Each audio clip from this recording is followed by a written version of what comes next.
तर संभाजी भिडेंच्या वक्तव्याविरोधात काँग्रेस आणि पवार गटाचं आज आंदोलन होणार आहे। आपल्याला मिळालेलं स्वातंत्र्य हे दळभद्री असं भिडे यांनी वक्तव्य केलं होतं। तर वटपौर्णिमेच्या पूजेला ड्रेस घातलेल्या महिलांनी जाऊ नये असं देखील भिडेंनी म्हटलेलं होतं आणि त्यानंतर आता काँग्रेस आणि राष्ट्रवादी हे आक्रमक झालेले आहे। शरद पवार गट त्यासोबतच काँग्रेसकडून हे आंदोलन होत आहे। देवेंद्र फडणवीस तर पुण्यामध्ये हे आंदोलन होत आहे, त्या ठिकाणची दृश्य आपण पाहतोय। मनोहर भिडेच्या नेतृत्वाखाली त्यांनी मार्गदर्शन घेतलं, अशा प्रकारची जाहीर भाषणे केलेली आहेत।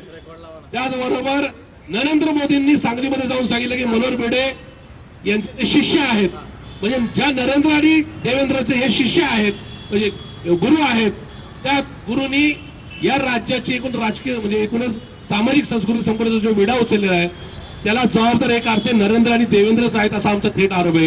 या नरेंद्र मोदींच्या आणि देवेंद्र फडणवीसांच्या आशीर्वादामुळेच हा मनोहर भिडे नावाचा एकूणच विकृत माणूस राज्यात फिरतो।